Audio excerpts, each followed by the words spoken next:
का आज की इस क्लास में जिसमें आज हम देखने जा रहे हैं अम्ल क्षारक एवं लवण क्लास 10th साइंस का ये चैप्टर 2 है। तो इससे बाहर आपका कुछ नहीं रहने वाला क्योंकि यहाँ पर सभी जो महत्वपूर्ण प्रश्न है उसका समावेश मैंने एक ही वीडियो कर लिया है। तो चलिए स्टार्ट करते हैं। इससे पहले अगर आप इस चैप्टर नए इसे सब्सक्राइब कर लें तथा अपने फ्रेंड या शेयर भी कर दें। तो यहाँ से पहला क्वेश्चन आपके सामने आ चुका है।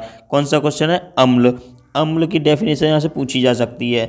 एक नंबर का यहाँ से आपका बन जाएगा। ठीक है, तो इसकी डेफिनेशन क्या है? आर्हीनियस के अनुसार वे हाइड्रोजन युक्त पदार्थ जो जलीय विलयन में हाइड्रोजन आयन का मतलब क्या होगा? H+। ठीक है, हाइड्रोजन आयन देते हैं अम्ल कहलाते हैं। जैसे कि HCl हो गया, HNO3 हो गया, H2SO4 हो गया, ये सभी क्या है? अम्ल हैं। ठीक है, इसकी रिएक्शन क्या है? यहाँ से HCl। ठीक है, HCl इक्वेशन अगर टूट के यहाँ से क्या बनेगा? H+ अलग हो जाएगा और Cl नेगेटिव यहाँ से अलग हो जाएगा। ठीक है, अब नेक्स्ट आएंगे यहाँ से क्षार। अम्ल को इंग्लिश में एसिड और क्षार को बेस बोलते हैं। ठीक है, तो क्षार की डेफिनेशन क्या रहने वाली? आर्हीनियस के अनुसार वे हाइड्रोक्साइड समूह युक्त पदार्थ। इसमें क्या था अम्ल वाले? वे हाइड्रोजन युक्त पदार्थ है। ठीक है, हाइड्रोजन युक्त, इसमें क्या है? हाइड्रोक्साइड युक्त है। ठीक है, पदार्थ जो जलीय विलयन में मुक्त हाइड्रोक्साइड यानी कि OH नेगेटिव आयन देते हैं। अब दोनों को कंपेयर करके याद करिए यहाँ से कैसे होगा। इसमें हाइड्रोजन युक्त पदार्थ है, इसमें हाइड्रोक्साइड युक्त पदार्थ है। ठीक है, इसमें क्या था? यहाँ पे इसमें था H+ आयन यानी हाइड्रोजन आयन था। इसमें क्या है? हाइड्रोक्साइड यानी OH आयन है। ठीक है, केवल इतना सा ही याद करना है, बाकी का सेम सेम है दोनों का। अब इसका रिएक्शन क्या रहने वाला है? यहाँ से NaOH। ठीक है, NaOH, Na अलग हो जाएगा यहाँ से प्लस और OH नेगेटिव यहाँ से हो जाएगा। ठीक है, दोनों आसानी से याद हो जाएंगे। अब देख लेते हैं सूचक क्या है। सूचक क्या होता है? सूचक है यहाँ से यह एक रंजक या रंजकों का मिश्रण होता है जिसका उपयोग अम्ल एवं क्षारक की उपस्थिति का पता लगाने में किया जाता है। किसका पता? अम्ल और क्षारकों की उपस्थिति का पता लगाने के लिए किया जाता है। जैसे कि लिटमस पेपर हो गया, हल्दी हो गई, मैथिल ऑरेंज हो गया या फिनोल पिथलोन हो गया, ये सभी क्या है? सूचक हैं। सूचक को इंग्लिश में इंडिकेटर बोलते हैं। ठीक है, नेक्स्ट हेडिंग है यहाँ से सार्वत्रिक सूचक। सार्वत्रिक सूचक अनेक सूचकों का मिश्रण होता है। यह विलयन में उपस्थित हाइड्रोजन आयनों की विभिन्न सांद्रताओं पर भिन्न भिन्न रंग प्रदर्शित करता है। ठीक है, नेक्स्ट है यहाँ से pH पैमाना। ये इंपॉर्टेंट है यहाँ से क्योंकि यहाँ से पूछा जाता है अम्ल या क्षारक की प्रबलता की जांच pH पैमाने के उपयोग से की जाती है। ठीक है, अम्ल या क्षारक की जो प्रबलता है उसकी जांच किससे की जाती है? pH पैमाने से। pH का फुल फॉर्म यहाँ से क्या हो जाएगा? Power of hydrogen. ठीक है, पावर ऑफ हाइड्रोजन। यहाँ से किसी विलयन में उपस्थित हाइड्रोजन आयनों के मोल प्रति लीटर में सांद्रण के ऋणात्मक लघुगणक को pH कहते हैं। ठीक है, तो यहाँ से इसका सूत्र याद रख लेना। pH बराबर क्या होता है? -log 10H+ होता है। ठीक है, यहाँ से ये फॉर्मूला याद रख लेना। pH बराबर -log 10H+, क्योंकि यहाँ से क्वेश्चन पूछा जा सकता है। नेक्स्ट है यहाँ से उदासीनीकरण अभिक्रिया।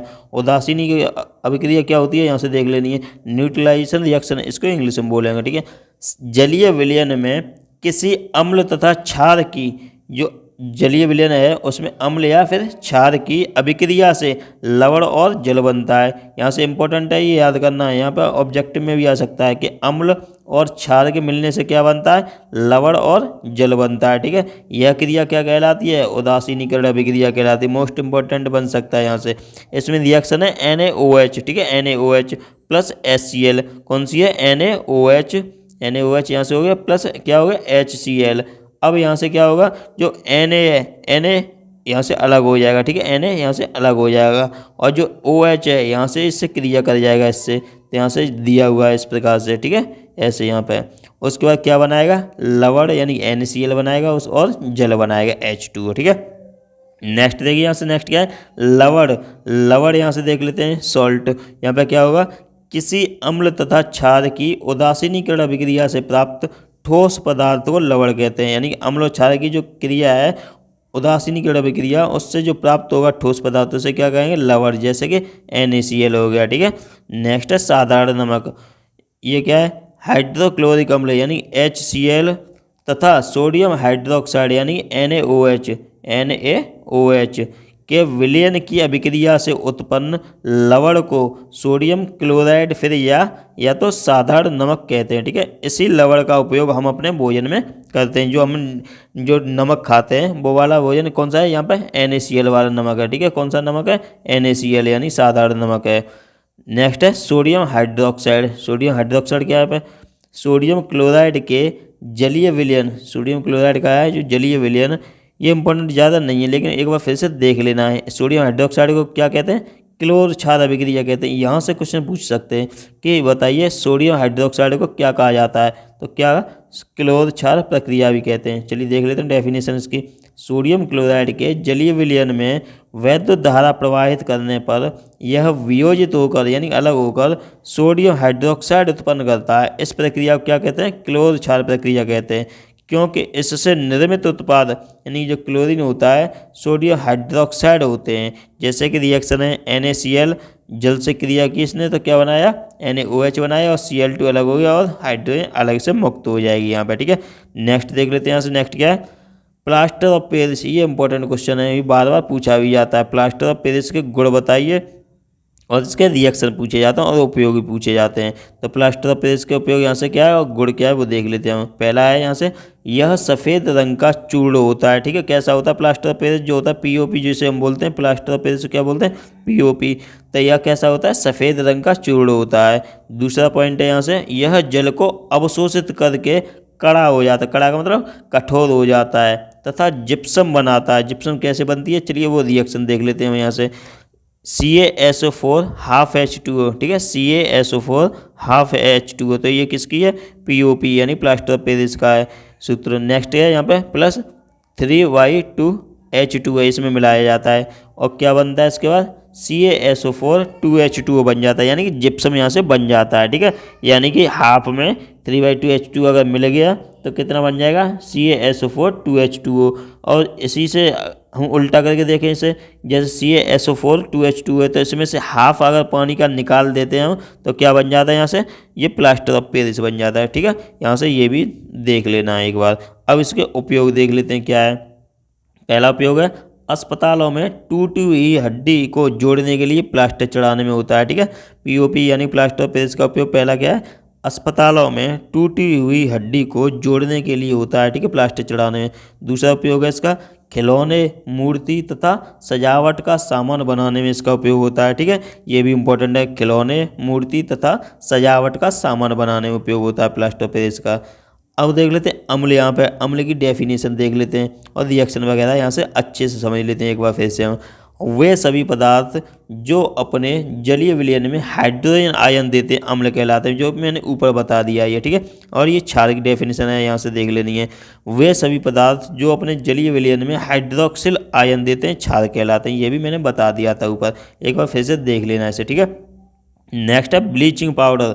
ब्लीचिंग पाउडर यहाँ से ये भी इंपॉर्टेंट है, तो इसका यहाँ से बन जाएगा क्या, रासायनिक नाम क्या होगा इसका, कैल्शियम ऑक्सीक्लोराइड या फिर कैल्शियम क्लोरोहाइपोक्लोराइड। द्वारा देखिए, ब्लीचिंग पाउडर का रासायनिक नाम क्या होगा, कैल्शियम ऑक्सीक्लोराइड या फिर कैल्शियम क्लोरोहाइपोक्लोराइड। इसका जो सूत्र है, अणुसूत्र, वो क्या होगा, CaOCl2 हो जाएगा। ठीक है, CaOCl2। अब बनाने की विधि देख लीजिए एक बार इसकी क्या है। सबसे पहले क्या होता है, ब्लीचिंग पाउडर, इसे हम क्या बोलते हैं, व्यंजक चूर्ण। इसे शुष्क बुझे चूने पर क्लोरीन जो गैस है उसकी क्रिया द्वारा बनाया जाता है। ठीक है, ब्लीचिंग पाउडर कैसे बनाया जाता है, शुष्क बुझे चूने पर क्लोरीन गैस की क्रिया द्वारा बनाया जाता है। फॉर्मूला देख लेते हैं क्या है इसका, CaOH का होल ट्वाइस यानी कि CaOH का होल ट्वाइस, यहाँ से ये हो जाएगा आपका सूत्र किसका, शुष्क बुझे हुए चूने का। ठीक है, इसमें क्लोरीन आप जब मिलाते हैं, क्लोरीन मिलाते हैं तो क्या बन जाता है, ब्लीचिंग पाउडर बन जाता है यानी कि CaOCl2 बन जाता है और जल यहाँ से अलग हो जाता है। नेक्स्ट देखिए यहाँ से, नेक्स्ट क्या है, ब्लीचिंग पाउडर के रासायनिक गुण और उपयोग देख लेते हैं अब यहाँ से। पहला है, जल के साथ गर्म करने पर तो ब्लीचिंग पाउडर को जब जल में घोलकर गर्म करने से क्या बनता है, क्लोरीन गैस निकलती है। यानी ब्लीचिंग पाउडर का ये सूत्र हो गया, जल में हमने घोला तो क्या बनेगा, यहाँ से CaOH का H2 बन गया और क्लोरीन यहाँ से निकल जाएगी। ठीक है, दूसरी यहाँ से क्या है, ऊष्मा का प्रभाव। ऊष्मा का क्या प्रभाव पड़ेगा, गर्म करने पर यह कैल्शियम क्लोराइड तथा ऑक्सीजन में अपघटित हो जाएगा। यानी कि जो ब्लीचिंग पाउडर है CaOCl2, तो ये क्या हो जाएगा, CaCl2 में बदल जाएगा और यहाँ से ऑक्सीजन अलग हो जाएगी। तीसरा पॉइंट देख लेते हैं, यहाँ से क्या है, तीसरा पॉइंट है यहाँ से कार्बन डाइऑक्साइड या तनु अम्लों से क्रिया करता है। ब्लीचिंग पाउडर की कार्बन डाइऑक्साइड या फिर तनु अम्लों से की अधिक मात्रा में क्रिया कराने से क्या हो जाता है, क्लोरीन गैस निकलती है। ठीक है, जैसे कि ये रिएक्शन यहाँ पे दी हुई है। नेक्स्ट देख लेते हैं, तनु अम्लों की अल्प मात्रा से क्रिया, ये भी यहाँ से देख लेना है आपको। ठीक है, जो इंपॉर्टेंट पॉइंट है वही मैं यहाँ से डिस्कस करने वाला हूँ। नेक्स्ट क्या है, उपयोग। उपयोग, इसका पहला क्या उपयोग है, ब्लीचिंग पाउडर का पहला उपयोग क्या है, सूत, कागज, लकड़ी की लुगदी व लिनेन पदार्थों के लिए विरंजक के रूप में उपयोग होता है। दोबारा देखिए एक बार फिर से, यहाँ से ब्लीचिंग पाउडर का क्या उपयोग है, सूत, कागज, लकड़ी की लुगदी व लिनेन पदार्थों के लिए विरंजक चूर्ण के रूप में उपयोग होता है। ठीक है, दूसरा उपयोग क्या है, ऊन को सिकुड़ने से बचाने के लिए भी इसका उपयोग करते हैं। ठीक है, तीसरा क्या है, क्लोरोफॉर्म के औद्योगिक निर्माण में भी इसका उपयोग होता है। चौथा क्या है, चीनी को सफ़ेद करने तथा ऑक्सीकारक के रूप में भी इसका उपयोग होता है। ठीक है, यहाँ से इंपॉर्टेंट बन जाएगा। अब यहाँ से एक और है लास्ट, यहाँ से खाने का सोडा, ये भी इंपॉर्टेंट है। खाने का सोडा और इसकी जो बनाने की विधि है वो उपयोग है, ये इंपॉर्टेंट है यहाँ से। तो ये कैसे बनाया जाता है, इसे सोडियम क्लोराइड यानी कि सोडियम क्लोराइड, खाने का सोडा जो है वो कैसे बनता है, सोडियम क्लोराइड NaCl, उसमें जल मिलाया, कार्बन डाइऑक्साइड मिलाया, फिर अमोनिया मिलाया। ठीक है, तब बन के यहाँ पे तैयार होगा, अमोनियम क्लोराइड बन के तैयार होगा और सोडियम बाई कार्बोनेट, यानी कि जिस सोडियम बाई कार्बोनेट को हम क्या बोलते हैं, खाने का सोडा बोलते हैं। ठीक है, तो यहाँ से इस प्रकार से ये बन के तैयार होता है, यहाँ पे रिएक्शन है। अब इसके हम भौतिक गुण देख लेते हैं। पहला पॉइंट क्या है भौतिक गुण में, सोडियम हाइड्रोजन कार्बोनेट या फिर सोडियम बाई कार्बोनेट एक सफ़ेद क्रिस्टलीय पदार्थ है। दूसरा पॉइंट है, यह जल में अल्प मात्रा में विलय होता है, यानी जल में जो है कम मात्रा में घुलता है, इसका विलयन क्षारीय होता है। ठीक है, तीसरा पॉइंट क्या है, इसे कच्चे दूध में मिलाने से देर से फटता है। कच्चे दूध में अगर हम इसे मिला देते हैं तो देर से फटेगा। ठीक है, अब यहाँ से हम देख लेते हैं रासायनिक गुण इसके, ये भौतिक गुण हो गए। ठीक है, रासायनिक गुण क्या है, ऊष्मा का प्रभाव। तो इसमें क्या है, 100 डिग्री सेल्सियस तक गर्म करने पर यह सोडियम कार्बोनेट में अपघटित हो जाता है। ठीक है, यहाँ पे जैसे कि 100 डिग्री पर इसे गर्म किया तो क्या हो जाता है, कार्बन डाइऑक्साइड वगैरह निकल जाती है, यहाँ से बाहर हो जाती है। ठीक है, अब देख लेते हैं यहाँ से इसके उपयोग। ये अम्लों से क्रिया आपको यहाँ से देख लेना है एक बार। अब इसके जो उपयोग है इंपॉर्टेंट, यहाँ से वो देख लेते हैं हम। पहला उपयोग क्या है, पेट, यानी कि जो आमाशय है उसमें अम्लता हो जाने पर दवा के रूप में काम करता है। ये सोडियम बाइकार्बोनेट जो होता है वो किसके रूप में काम करता है, पेट, यानी कि इसमें अम्लता हो जाने पर दवा के रूप में काम करता है। दूसरा पॉइंट है, आग बुझाने वाले यंत्रों में भी इसका उपयोग करते हैं हम। ठीक है, सोडियम बाइकार्बोनेट का उपयोग किस में करते हैं हम, आग बुझाने वाले यंत्रों में करते हैं। तीसरा पॉइंट है, शीतल पेय, यानी जो कोल्ड ड्रिंक वगैरह जो होती है, सोडा वाटर तथा फ्रूट सॉल्ट, इसे बनाने में भी इसका उपयोग करते हैं। चौथा पॉइंट है यहाँ से, प्रयोगशाला में अभिकर्मक के रूप में भी काम करता है। ठीक है, प्रयोगशाला में अभिकर्मक के रूप में भी ये काम करता है। ठीक है, तो यहाँ से ये भी बन जाएगा। प्लास्टर ऑफ पेरिस अभी हम देख चुके हैं एक बार, लेकिन यहाँ से हम इसे बनाने की विधि देख लेते हैं, प्लास्टर ऑफ पेरिस कैसे बनाया जाता है। ठीक है, प्लास्टर ऑफ पेरिस का सूत्र मैंने बता ही दिया आपको, कौन सा है, CaSO4 हाफ H2 है। ठीक है, यहाँ से ये बन जाएगा, या फिर CaSO4 का H2 H2 है, ये भी प्लास्टर ऑफ पेरिस का रासायनिक सूत्र होता है। बनाने की विधि एक बार देख लेते हैं जल्दी से हम इसे। जिप्सम, यानी कि CaSO4 2H2O को 120 डिग्री सेल्सियस तक गर्म करने पर प्लास्टर ऑफ पेरिस बनता है। यानी जिप्सम को 120 डिग्री सेल्सियस तक अगर गर्म करेंगे तो प्लास्टर ऑफ पेरिस बन जाएगा। इस अभिक्रिया में जिप्सम में उपस्थित क्रिस्टलन जल का 3/4 भाग पृथक हो जाता है, यानी जो क्रिस्टलन जल होता है उसका 3/4 भाग निकल जाता है। तो ये यहाँ से बन जाएगा इंपॉर्टेंट। अब मैं यहाँ से आपको थोड़ी सी ट्रिक बताने वाला हूँ। मैंने बताया था खाने का सोडा, खाने का सोडा का फॉर्मूला क्या था, NaHCO3 था। ठीक है, और यहाँ से धावन सोडा होता है धोने का सोडा, तो उसका यहाँ से क्या है, Na2CO3 है। ठीक है, ये याद करने के कैसे याद किया जाएगा वो देख लीजिएगा। खाने का सोडा NaH, यानी कि जब हम हंग्री यानी भूखे होते हैं, यानी एच इसमें बीच में आया हंग्री, हंग्री का मतलब हम जब भूखे हैं, तो एच यानी खाने का सोडा का सूत्र बनेगा। जब कपड़े धोने की बात आ जाती है तो कौन धोएगा, तू धोएगा। इस प्रकार से यहाँ से ट्रिक लगा रही है, तू धोएगा, यानी टू यहाँ पे बीच में है, तो ये धोने का सोडा का बनेगा Na2CO3 10H2O। ठीक है, यहाँ पे 10H2O भी है लास्ट में, Na2CO3 10H2O। और खाने का सोडा जो सूत्र है उसका क्या है, NaHCO3 है। तो यहाँ से इसे भी आसानी से याद कर लेना है। जो आइए तो लाइक कर देना, नए चैनल पर सब्सक्राइब कर लेना, शेयर भी कर देना। कुछ समझ में ना आया तो कमेंट में टाइप कर देना। PDF का जो लिंक है मैंने डिस्क्रिप्शन दे दिया, टेलीग्राम जिस चैनल को ज्वाइन कर लेना, उसमें आपकी PDF मिल जाएगी। धन्यवाद।